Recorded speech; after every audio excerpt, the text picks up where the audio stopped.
बिस्मिल्लाहिर्रहमानिर्रहीम। अज़ीज़ तलबा व तालिबात, अस्सलामु अलैकुम। मैं हूँ आपका chemistry teacher Ehsan Afroz, class नहम केमिस्ट्री बाब नंबर 3। आज के लेक्चर में हम बाब 3 के मुख्तसर सवालात का आगाज़ करेंगे। तो आज के लेक्चर में हम पहले 5 सवालात को हल करना सीखेंगे। तो आए चलते हैं क्लास बोर्ड की तरफ। मुख्तसर सवालात को शुरू करते हैं बाब नंबर 3 के। पहला मुख्तसर सवाल है, नोबल गैसेस क्यों रिएक्टिव नहीं होती? नोबल गैसेस क्यों रिएक्टिव नहीं होती? तो असल में अगर आप इसका जवाब बाब नंबर 3 में से देखने की कोशिश करें तो आपको अल्फाजों के लिहाज से ये वहाँ पे इतनी आसानी से नहीं मिलेगा। लेकिन अगर आप जैसे ही बाब नंबर 4 को खोलेंगे अपनी किताब के, तो पहले सफ़े के ऊपर ही वो वजूहात बताई हुई हैं कि नोबल गैसेस रिएक्टिव क्यों नहीं होती। लेकिन इन नोबल गैसेस को बाब नंबर 3 में पूछने का मकसद असल में यही है कि हमने बाब नंबर 3 में बड़ी तफसील के साथ पीरियोडिक टेबल की खसूसियात और उनमें आने वाली तब्दीलियों को समझा है। इस वजह से हमें ये पता होना चाहिए पहले कि नोबल गैसेस रिएक्टिव क्यों नहीं होती। तो पहले सवाल के जवाब से शुरू करते हैं। हमने बताना है कि ये रिएक्टिव क्यों नहीं है, हमने वजूहात बतानी है।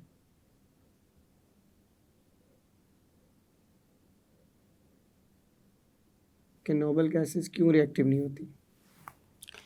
तो हम लिखेंगे कि नोबल गैसेस, इनके जो आखिरी शेल होते हैं जिनको हम वैलेंस शेल कहते हैं, वो उनमें इलेक्ट्रॉन्स की तादाद मुकम्मल होती है, वो इलेक्ट्रॉन से भरे हुए होते हैं। इलेक्ट्रॉन मुकम्मल होने की वजह से, अपना ऑक्टेट मुकम्मल होने की वजह से नोबल गैसेस रिएक्शन के अंदर हिस्सा नहीं लेती, क्योंकि कोई भी एटम रिएक्शन के अंदर तब हिस्सा लेता है जब वो अपने ऑक्टेट को मुकम्मल करना चाहता है। ऑक्टेट को मुकम्मल करने के लिए एक एटम किसी दूसरे के साथ जब रिएक्शन करेगा तो उससे या तो इलेक्ट्रॉन हासिल कर लेगा या इलेक्ट्रॉन उसको दे देगा, या दो एटम्स के दरमियान इलेक्ट्रॉन की शेयरिंग हो जाएगी। तो इस 3 तरीक़ों से कोई भी एटम अपने आखिरी शेल के अंदर इलेक्ट्रॉन्स की तादाद को 8 करते हुए, अपने ऑक्टेट को पूरा करते हुए स्टेबल हो जाएगा और अपनी इलेक्ट्रॉनिक कन्फिग्रेशन को करीबी नोबल गैस की कन्फिग्रेशन के बराबर कर लेगा। लेकिन जो नोबल गैसेस हैं, चूँकि उनके ऑक्टेट पहले से ही मुकम्मल होते हैं, लिहाजा वो किसी दूसरे के साथ बॉन्ड बनाने के लिए इलेक्ट्रॉन ना हासिल करती हैं, ना इलेक्ट्रॉन खारिज करती हैं, ना ही इलेक्ट्रॉन की शेयरिंग करती हैं। जब इन तीनों में से कोई भी काम नहीं करती नोबल गैस अपनी स्टेबल इलेक्ट्रॉनिक कन्फिग्रेशन की वजह से, तो हम कहते हैं कि नोबल गैसेस रिएक्शन के अंदर हिस्सा नहीं लेती और ये रिएक्टिव नहीं होती। तो हम क्या लिखेंगे कि नोबल गैसेस के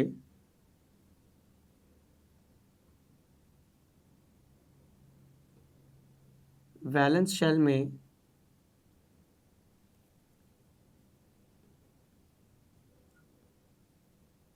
इलेक्ट्रॉन्स की तादाद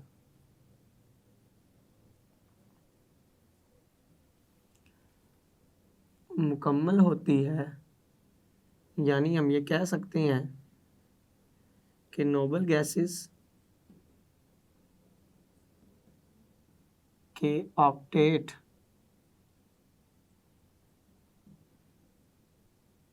मुकम्मल होते हैं, जिसकी वजह से ये ना तो किसी दूसरे एटम को इलेक्ट्रॉन्स देती हैं, ना इलेक्ट्रॉन्स हासिल करती हैं, और ना ही इलेक्ट्रॉन्स की शेयरिंग करती हैं।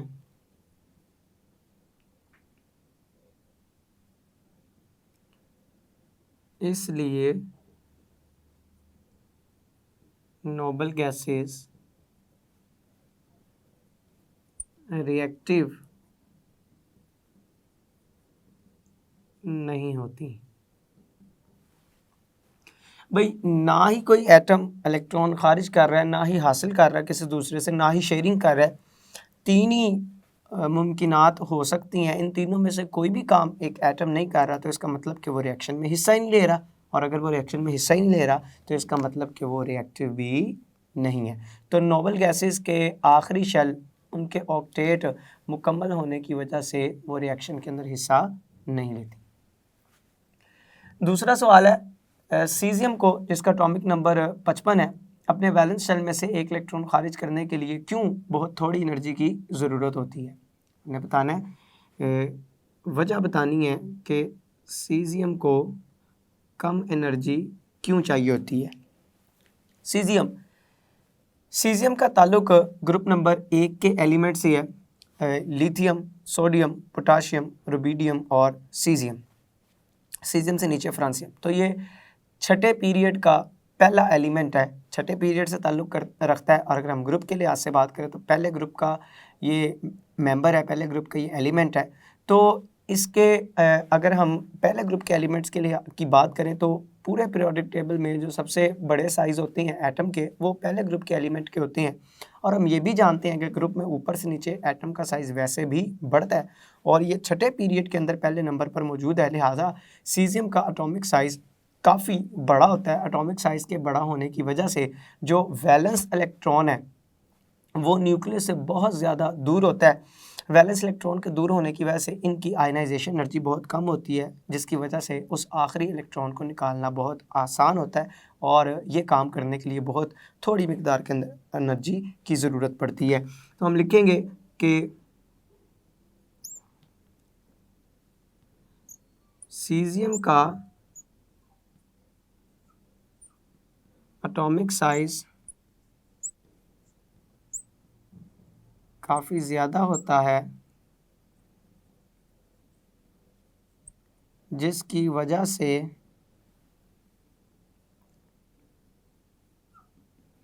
वैलेंस इलेक्ट्रॉन न्यूक्लियस से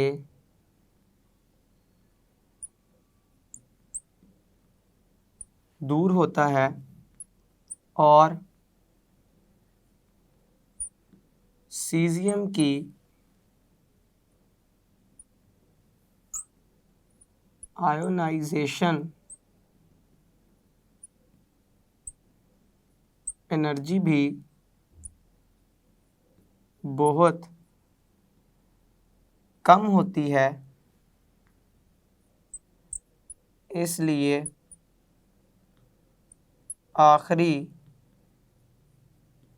इलेक्ट्रॉन निकालना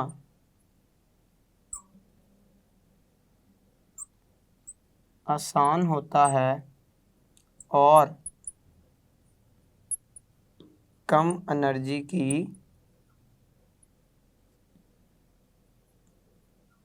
ज़रूरत होती है। तो असल में ये सारा मामला सीजियम के एटॉमिक साइज़ की वजह से है। साइज़ ज़्यादा होने की वजह से आयनाइजेशन एनर्जी क्या हो जाती है, कम, और आयनाइजेशन एनर्जी के कम होने की वजह से इलेक्ट्रॉन का निकलना क्या हो जाता है, इलेक्ट्रॉन का इखराज आसान हो जाता है, जिसकी वजह से कम एनर्जी दरकार होती है, और थोड़ी एनर्जी के नुकसान पर ही सीजियम अपने आखिरी शेल में से इलेक्ट्रॉन को खारिज कर देते हैं। तीसरे नंबर पर है खसूसियात की पीरियोडिसिटी किसी एटम में मौजूद प्रोटॉन्स की तादाद पर कैसे मुनहसर होती हैं। ये भी हमने वजह बतानी है कि खसूसियात की जो पीरियोडिसिटी है वो क्यों प्रोटॉन्स की तादाद के ऊपर मुनहसर है। तो किसी पीरियोडिक टेबल में हम लिखेंगे कि पीरियोडिक टेबल में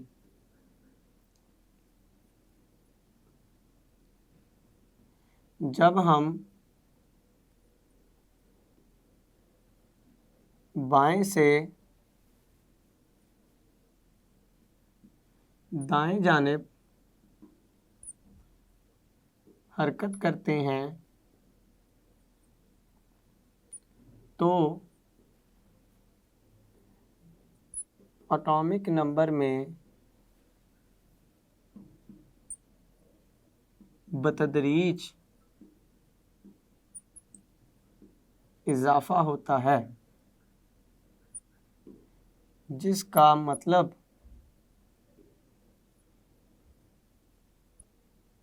प्रोटॉन्स की तादाद में बतदरीज इजाफा है। जैसे जैसे हम पीरियोडिक टेबल में बाएं से दाएं जानिब एलिमेंट्स को देखते चले जाते हैं, वैसे वैसे हम ये भी नोट करते हैं कि बाएं से दाएं हरकत करते हुए एलिमेंट्स का एटॉमिक नंबर बतदरीज बढ़ता है। एटॉमिक नंबर बढ़ने से क्यों बढ़ता है? क्योंकि पीरियड में बाएं से दाएं जानिब जाते हुए एक एक प्रोटॉन बढ़ता चला जाता है। तो एटॉमिक नंबर बढ़ने से मुराद प्रोटॉन की तादाद में इजाफा है, और वो भी बतदरीज। जैसे जैसे प्रोटॉन की तादाद बढ़ती चली जाती है, वैसे वैसे एटम की जो खसूसियात हैं उनमें भी तब्दीली आती चली जाती है। तो इसलिए हम कह सकते हैं कि किसी भी एटम की जो खसूसियात की पीरियोडिसिटी है वो प्रोटॉन की तादाद के ऊपर मुनहसर है। तो हम लिख सकते हैं कि प्रोटॉन्स की तादाद में चूँकि इजाफा बतदरीज होता है, और प्रोटॉन की तादाद में इजाफे से प्रोटॉन्स की तादाद में बतदरीज इजाफे से एटम की बाकी खसूसियात भी बतदरीज तब्दील होती हैं, लिहाजा खसूसियात की पीरियोडिसिटी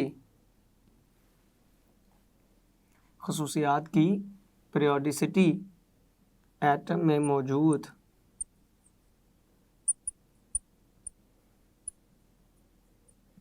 प्रोटॉन्स पर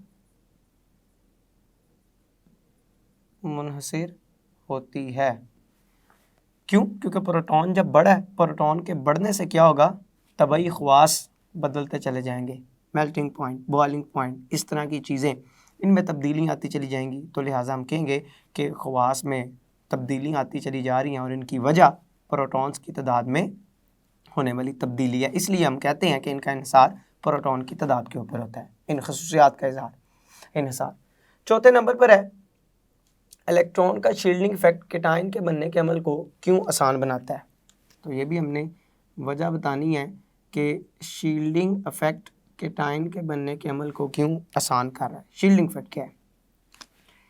किसी भी एटम के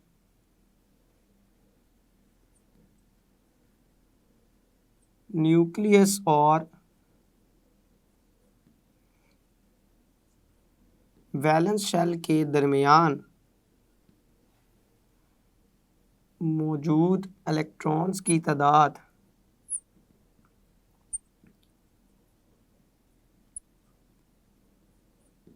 वैलेंस इलेक्ट्रॉन्स पर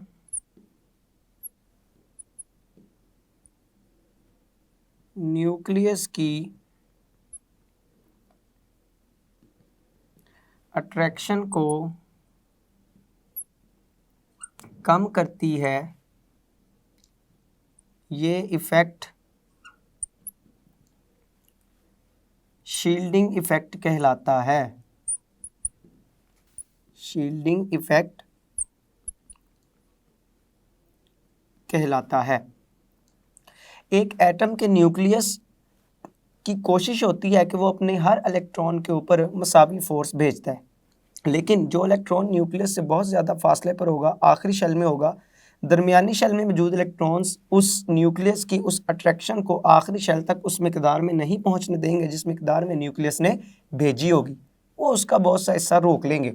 इस इफ़ेक्ट को हम शील्डिंग इफेक्ट कहते हैं। शील्ड का मतलब होता है रोक लेना, हिफाजत कर लेना। तो दरमियानी इलेक्ट्रॉन्स ने क्या किया? चार्ज की हिफाजत कर ली, उसको वैलेंस शेल तक पहुँचने नहीं दिया जिस नोयत के साथ न्यूक्लियस ने भेजा था। अब इसकी वजह से क्या होगा कि न्यूक्लियस की अट्रैक्शन वैलेंस शेल के ऊपर कम हो जाएगी। अट्रैक्शन कम होने से उस वैलेंस इलेक्ट्रॉन को निकालना आसान हो जाएगा। जब इलेक्ट्रॉन आसानी से निकल जाएगा तो एटम केटाइन में तब्दील हो जाएगा। इसका मतलब केटाइन बहुत आसानी के साथ बन सकता है। तो केटाइन के बनने के अमल को कौन आसान बना रहा है? Shielding effect. ये जितना ज़्यादा होगा केटाइन का बनना उतना ज़्यादा आसान हो जाएगा। तो हम लिखेंगे कि शील्डिंग इफेक्ट की वजह से, शील्डिंग इफेक्ट की वजह से वैलेंस शेल पर न्यूक्लियर अट्रैक्शन कम होती है और वैलेंस इलेक्ट्रॉन का निकलना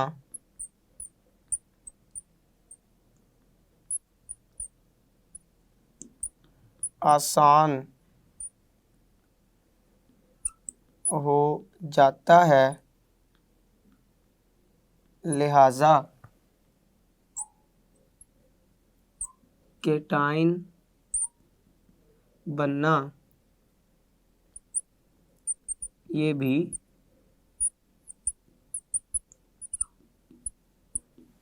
आसान होता चला जाता है। जैसे जैसे शील्डिंग इफेक्ट बढ़ता जाएगा केटाइन के बनने का अमल भी आसान होता चला जाएगा। पांचवा सवाल है कि मेंडलीव के पीरियोडिक लॉ और जदीद पीरियोडिक लॉ में फ़र्क बताएं। इस फ़र्क को मैं इधर ही हल कर देता हूं और फ़र्क बताने के लिए हमें असल में अपने सफ़े के बिल्कुल दरमियान में एक लाइन लगाने की ज़रूरत है। एक तरफ हम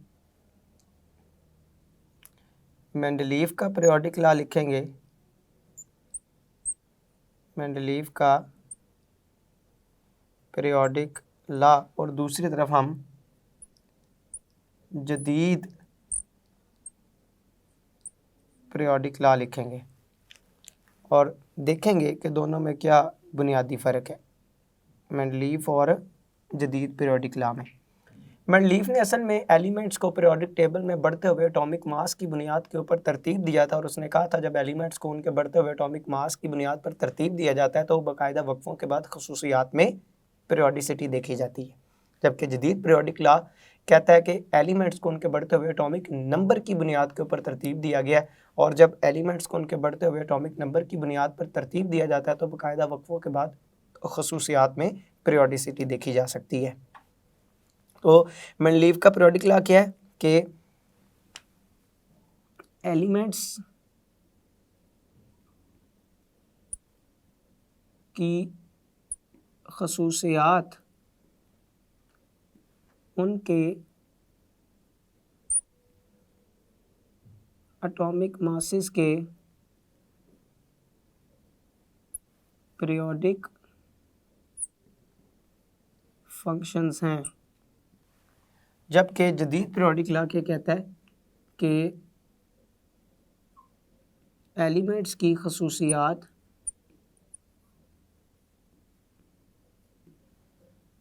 इनके एटॉमिक नंबर्स के पीरियोडिक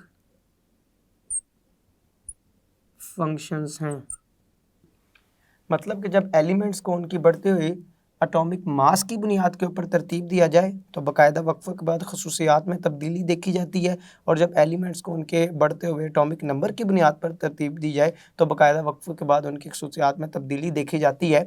तो जदीद पीरियोडिक टेबल में एलिमेंट्स की तरतीब रखी गई है उनके बढ़ते हुए एटॉमिक नंबर की बुनियाद पर, जबकि मेंडलीव के पीरियोडिक टेबल में एलिमेंट्स की तरतीब रखी गई है उनके बढ़ते हुए एटॉमिक मास की बुनियाद के ऊपर, और यही मेंडलीव और जदीद पीरियोडिक लॉ में बुनियादी फ़र्क है। अज़ीज़ तलबा व तालिबात, आज के लेक्चर में आपने बाब 3 के पहले 5 मुख्तसर सवालात को हल करना सीखा है। मैं उम्मीद करता हूँ आज का लेक्चर आपको बखूबी समझ आया होगा। आप इसकी प्रैक्टिस भी करेंगे, इन मुख्तसर सवालात को अच्छी तरह से याद भी करेंगे। अल्लाह आपका हामी व नासिर है। अस्सलामु अलैकुम।